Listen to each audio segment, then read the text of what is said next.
Well, good morning, everybody, and welcome.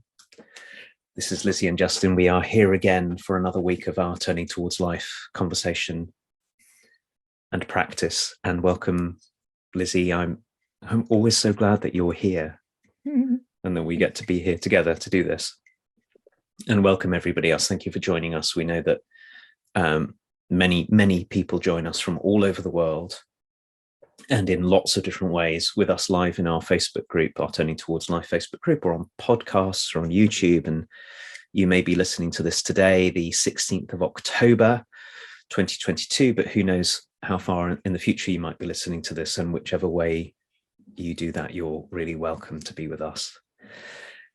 And we're going to do what we always do, which is to begin with a source that, Lizzie, thank you for choosing this wonderful, wonderful source for us. And then we're going to open into a who knows what conversation over the next 30 minutes or so. Thank you, Justin. So this morning we have some words that are what he calls an interpretation by the wonderful William Martin. And I'm a massive William Martin fan, and he seems to talk about this way, the way of the Tao, in this really accessible style. And this week I felt drawn to him. You know, we're in this October 2022 is a very difficult time in our family because one of our closest family members is going through some very, very profoundly challenging health issues that are, now we understand it, he's 6 to 8 weeks away from dying. And so we're holding the process of that. And I feel like in the moments where I don't know what to do, I tend to reach for people that I trust. And one of them is William Martin. So I feel really grateful that he's on my bookshelves and I can find things and feel helped. And this source, Justin, I read it and I realized that it was speaking into one of the things that, you know, like along the journey, there are pieces of our development that, for me, this was like a really kind of shocking thing that still I feel like I'm going to learn for the rest of my life, which is in order to say a full yes, you have to be able to say a full no. That thing where, like, we need to be able to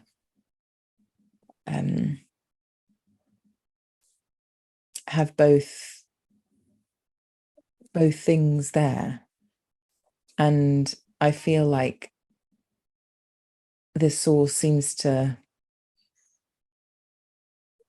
I don't know, hit me in that place of my development where I kind of don't really know what to do. And for me, those sources and those learnings are the biggest openings somehow. So anyway, that's why this hit me as it did. So according to our nature, can we embrace both the acceptable and unacceptable parts of ourselves? Can we breathe as easily as innocent babies?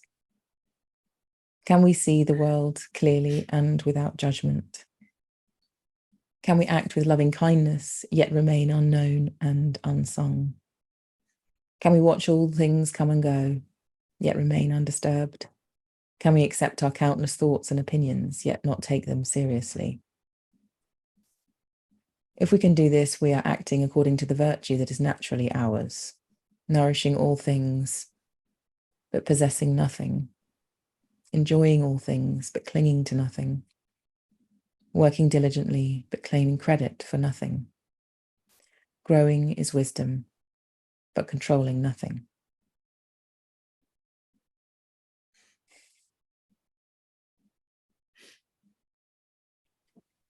So I'm going to read this as well. Lizzie, I want to ask you, do you know which book this is from? Oh, I'll have to look it up. I'll look it up. It'd be lovely to be able to tell people. Yeah, let me just, I'll find it in the background as you're reading. We can post it. We'll post it with the with the podcast. But so for all of you who are with us, if you're on our podcast or on YouTube, you can always find the source itself there on the notes which go with this conversation. And this is according to our nature, chapter 10 of the Tao. Can we embrace both the acceptable and unacceptable parts of ourselves? Can we breathe as easily as innocent babies? Can we see the world clearly and without judgment? Can we act with loving kindness, yet remain unknown and unsung? Can we watch all things come and go, yet remain undisturbed? Can we accept our countless thoughts and opinions, yet not take them seriously? If we can do this, we are acting according to the virtue that is naturally ours, nourishing all things but possessing nothing, enjoying all things but clinging to nothing, working diligently but claiming credit for nothing, growing in wisdom but controlling nothing. Thanks, Justin. So as you were reading, I feel like the beauty of this for me is that it kind of names so many of my distortions and gives me an opening about them. So as in, if I just focused on the distortions for a second, I can see how judgmental I am. I can still see how disturbed I become. I can see how I take my thoughts and opinions really seriously. I can see how I cling to things and claim credit for things. Like it lists some really big themes for me that feel kind of obvious and present. You know, like when I do something nice, I want to be appreciated. All of that business as well. And I feel like it allows me to see those things and for there to be another way acknowledged. Like in a way, just the seeing of the parts of me that want to be seen and praised for doing a good thing. Just having this poem, this piece of writing, see that that's part of me, and suggesting that there is a place to be unknown and unsung in my giving, in my generosity, and that's the virtue. Like it feels like an invitation into some kind of freedom. So in that line, particularly, can we act with loving kindness yet remain unknown and unsung? I feel like it's easy then to acknowledge the unacceptable part of myself, as William Martin refers to it, as like wanting to be seen and wanting to be appreciated and needing to be appreciated. Like I don't particularly like that part of myself, but it's there and it needs accepting.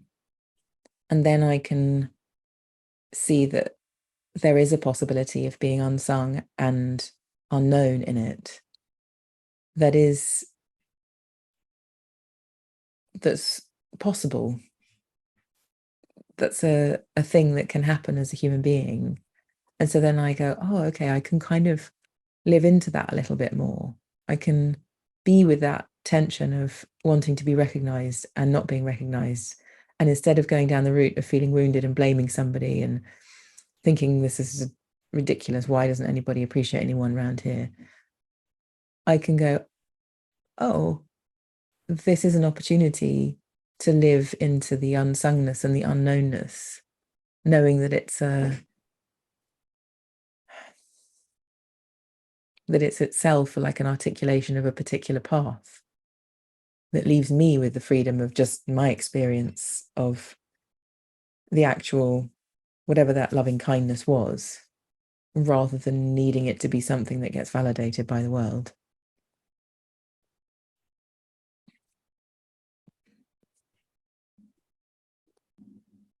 Yeah, what was coming up in me a lot whilst you were talking, Lizzie, was this sense of how we're called to act in the world and how easily that gets mixed up with our wishes to be seen in very, very particular ways. and how our wishes to get seen in very particular ways might also stop us from acting. Like, I know this, I went to a beautiful celebration yesterday afternoon, and I could feel, and there were lots of people there who I really care about, who I haven't seen for a long time. And as I arrived, I was looking around the room, looking at all these people who I love, and I could feel the part of me that went, oh, I want that person to come and say hello to me, and I want that person to come and say hello to me, and I want that person to come and say hello to me. And I could feel all of that, the sort of the holding on tight, like somehow my participation in this celebration would be made okay by their noticing that I was there and coming over to say hello. And I've been holding this source because it's been with me for a couple of days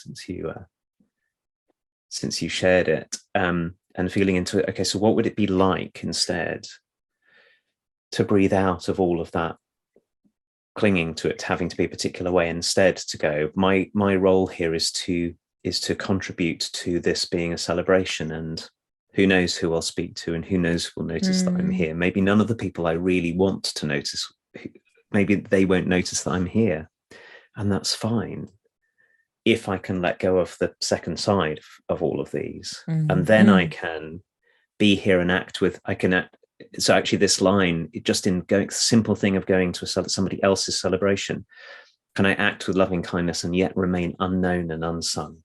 Like maybe nobody else at all will notice that I'm here, in the sense of like me feeling noticed, and yet there's a way of being here that my presence can contribute. Yes. And it was lovely to find my way into that, because I also noticed that the second side is then fraught with all of the longing and all of the disappointment. And it's not that the longing doesn't have a place. Like, I longed to speak to some of the people who are there, but it's really an interruption to generosity, to sort of straightforward generosity, to be coming at it that way. What's of the many things that are brilliant about this source are the recognition that to be human is to carry judgment, to long, to remain, to want to be known and sung, to get disturbed by what's happening, taking our opinions way more seriously that they may be called for. And I think you said this. Can we accept that of ourselves first and hold it lightly? Because there's something of a risk in all of this, of somehow trying to banish parts of ourselves, going, I should never be a person with needs. I should never be a person who wants to be noticed. I should never be a person who longs for people who I love to come up and say, hello, we're so glad you're here. I should never be a person with a judgment. And I'm all of those things. The other thing that's also already very present for me is, this is a very ancient text,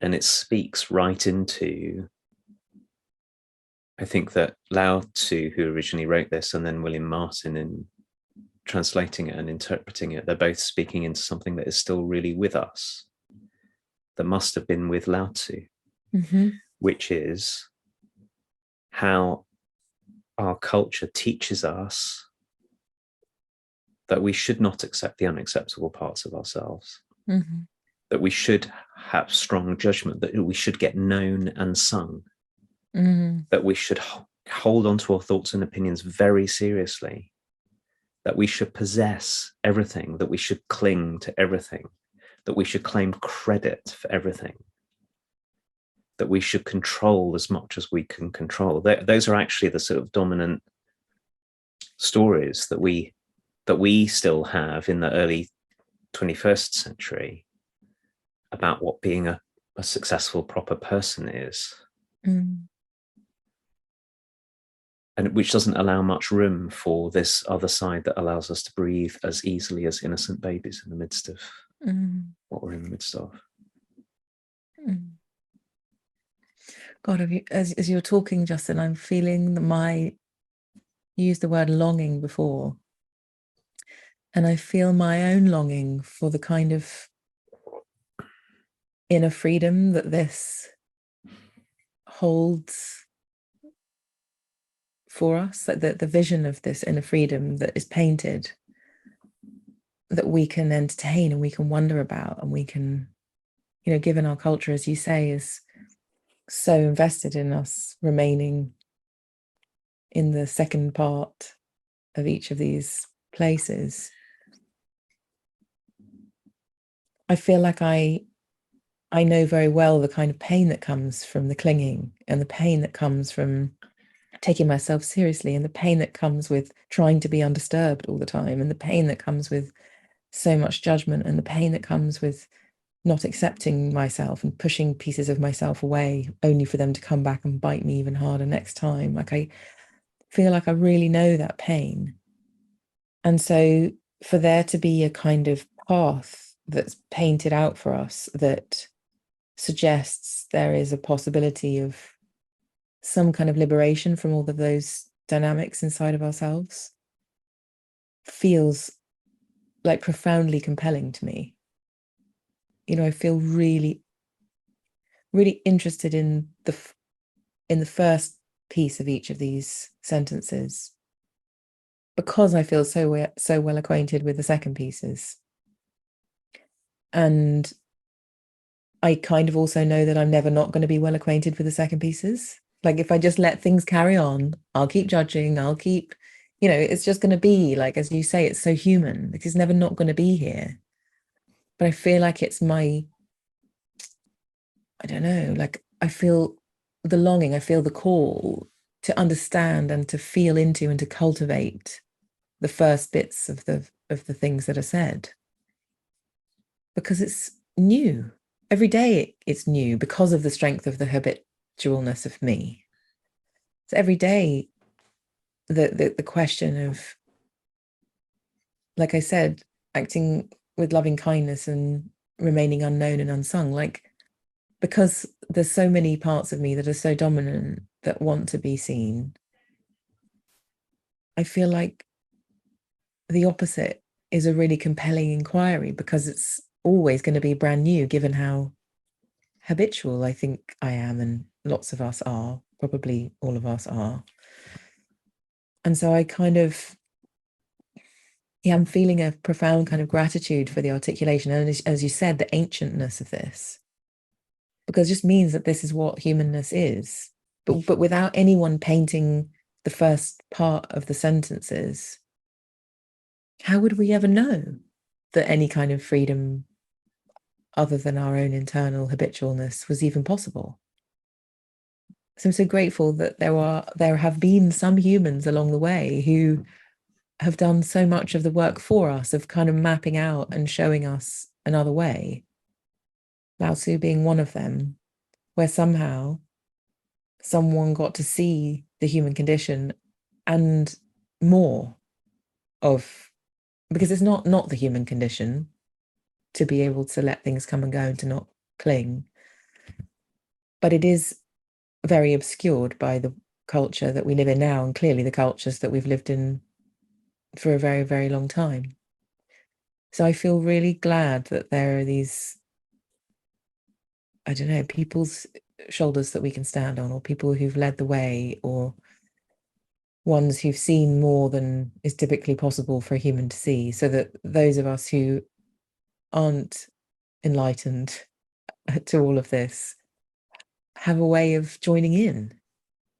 You know, I just want to join in with the questions of growing my wisdom and controlling nothing, and letting that be a lifelong inquiry, a question to live with, that wakes me up all the time. It feels like such a relief to me, the countercultural side of this, as I breathe into it. Like, what a joy to work. These are the ones that are coming up for me. To be able to work diligently but claim credit for nothing. I know. Like, to be able to put myself into something that I really care about, Yeah. and to contribute, and to not be caught up in the what will everyone think, and will this get me a name, and will what this will get me. Just the, Yeah. because I think that although, you know, what you were saying, that Lao Tzu and William Martin and everyone who's written about these things over time is doing is showing us sort of looking through human nature in a way that really helps us to see what's invisible to us. But it's not like the right-hand side of these phrases is the only thing that's true about human nature. That's the point. They may be the thing that we get thrown into when we're afraid, or we're feeling like there's the absence of something, or we're having to effort. But the other side is such a relief. Like I want to work diligently for things that I care about and not be caught up in what anyone thinks about it. I'd love to grow in wisdom and to know that that doesn't make me more in control, because most of my attempts to get clever about things have been attempts to control things, and they, frankly, most of them don't work out either. So to enjoy things but cling to nothing. And I'm thinking about, I think I've probably told you this story before, I was thinking about meeting some people where I swim, and one summer, and a guy had lost his sunglasses, and he was feeling really, really, really distressed about losing his sunglasses. And his friend said to him, "But you did have the sunglasses, didn't you? Like you did enjoy having those sunglasses." Oh, yeah. And the loss was real. Yeah. But there's also the I had that. And given that, you know, you were just talking about being in a tender and difficult family situation that involves lots of loss, given that loss is inevitable for all of us, our attempts to cling to what we enjoy just also get us into terrible trouble. Like, can we enjoy what is here and know that we'll lose it? Can we nourish things without claiming them to be our own? Can we watch things come and go because things have always come and go, and not get panicked about the things that come and go? Like that, it's and yes, we can. That's the other thing about it, is that is available to us. It is a possibility for us humans. And that's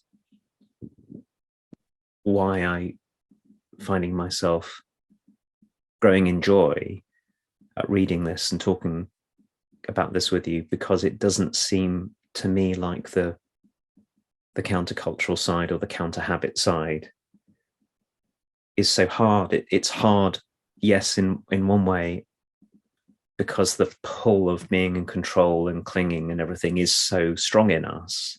Yeah.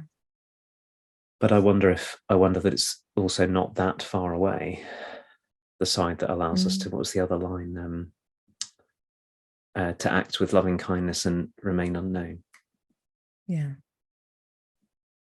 It's not over the top of the mountain or across the sea or something. Not really. No. Yeah, I hear you. It's like there's nothing. There's a luxury in it, in that it's an undoing rather than a doing. Like if you let go, you'll slide down the hill rather than have to claw your way up. It's like, so this line of, can I enjoy all things and cling to nothing? I can see how effortless enjoyment can be and how effortful clinging is. Like from what you're saying, I can feel this opportunity for effortlessness and flow and letting life happen rather than trying to maneuver it and get what I need. And there's like a busyness in that side of the getting what I need and having things be the way that I need them. And there's an unbusyness. There's a relaxation in the, if I look at myself enjoying something, I mean, it's complicated for me because even when I'm enjoying it, the simultaneous, you know, I have this whole thing of when things begin, well, it's going to end. You know, it's like this thought always comes, well, this is going to be over. You know, you said that you were in a celebration thing. And part of me goes, well, what's the point? Because it's going to end and then we're all going to be sorry that it ended. But like the story of the glasses, like you did have them. Those things are really close together for me. And so in the moment where I can be enjoying something and really enjoying it, there's also a part of me present, which I guess is this we've talked about so many times, all the different parts of us. The big distinction for me is that, or at least how it works in my system, is that my parts aren't singularly present. Like multitudes of me are present at once. So I can find the part of me when I'm in full swing of enjoying something that also gets kind of poked into by the clingy part, and or the wanting to be sung part is right there in an act of loving kindness as it's happening, not even retrospectively. So I feel like, I don't know, somehow I'm seeing that I'm taking these lines as kind of, this is one state and this is another, and they happen at different times. And actually, as we're talking, I'm realizing, no, it's kind of all going on at once. It's quite complex. And so whilst I'm nourishing something, I can simultaneously be plotting my possession of it. And the goodness is right there. Of course it is. And so the fact that this begins with accepting the unacceptable parts of ourselves, as well as the acceptable, feels really important to me, because it is all happening at the same time. And I suppose this word cultivation feels really important to me at the moment as well. Of, yes, the clingy part is right there as I'm enjoying something, and I can accept that and allow that to be there, but not let it hijack the whole situation. That multitudinousness is just fine. I can be fully enjoying myself and watch the clinging parts, and say thank you to the clingy parts, because they have a place, and they're reasonable and clearly have needs. But I also don't have to give them the power that they sometimes ask for, to cloud the whole thing, or make my decision making from that place, or make that my dominant experience of something. But that I can cultivate the enjoyment, or I can cultivate the unknownness, or I can cultivate the clarity, or I can cultivate breathing as innocently as a baby. That is so beautiful, that line, that can I breathe as easily as innocent babies? Yes, I can.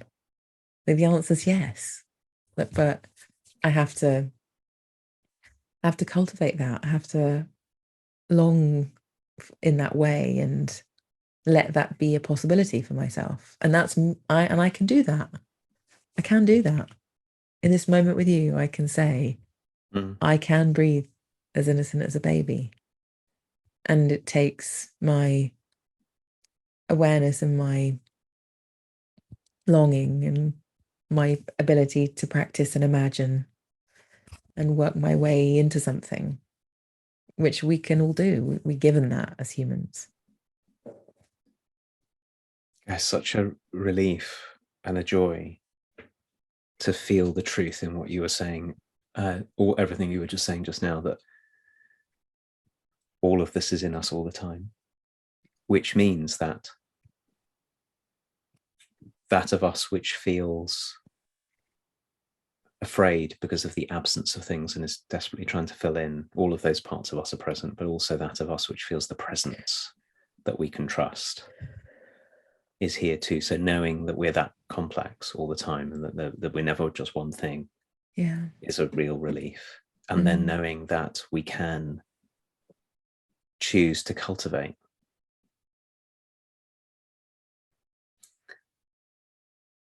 Got a coffee delivered to me. Yeah, how lovely that we can. It's in our gift to choose to cultivate, and cultivate is a really, really kind word, because cultivate does not have the demand in it that I have to be a particular way now. And it's free of the kind of dynamics of self-judgment and self-aggrandizement, and sort of the arrogance of going, if I were a proper person, or if you were a proper person, that's the other whole dynamic we haven't even talked about how we treat one another in this, what we expect of one another. But I'm freed from having to go, well, of course, I ought to be someone who can breathe as easily as an innocent baby, and I ought to be someone who can act with loving kindness and yet remain unknown and unsung, all that kind of self-punishment that we get in. Then when we feel the absence of this, instead, what you're inviting us into, Lizzie, it seems to me, is knowing the presence of all of that in us, and then trusting that over time, because there is something of us that is beyond any of the parts of us that feel in particular ways, that there's something way more trustable that's true of each of us and true of all of us, that we can cultivate over time, breathing a little bit more easily as innocent babies. That's doable for us. Yeah. Which is in the spirit of this whole piece, because it would be an irony to take on the invitation here as another kind of self-judgment in which we act without loving kindness towards ourselves, in the demands that we are the ones who act with loving kindness. Yes. And it really seems true to me. I suppose that's the principles, one of the principles of this whole endeavor that you and I are up to, and also that Thirdspace that we're part of is up to, is this knowing that that's what we can be, that we are filled with all of this, and we're also filled with a very, very deep, profound kind of goodness that allows us to grow in us over time, that which will be dignified and life-giving and will take care of things. It's reminding me, Justin, so funny, because I can tell that we're kind of near the end of our conversation, but there's so much opening up. So I'm just in that thing where I select in myself what to say. Anyway, I'm probably making the wrong selection, but it was just reminding me as you were talking of a conversation I had this week with one of the people on our year-long coaching program about the mystery of the side-by-sideness in the kind of work that we do, where we're not kind of we're not going directly for the thing that needs to be healed or something. We're not finding the problem and solving it. We're not having people come to us with the promise that everything's going to be just fine because we work with them. It's something different than that. And I think this conversation speaks to part of that mystery, which in a way is not so mysterious. It's just not forcing anything. It's not making anything happen. It's that we can be in this kind of inquiry together and cultivate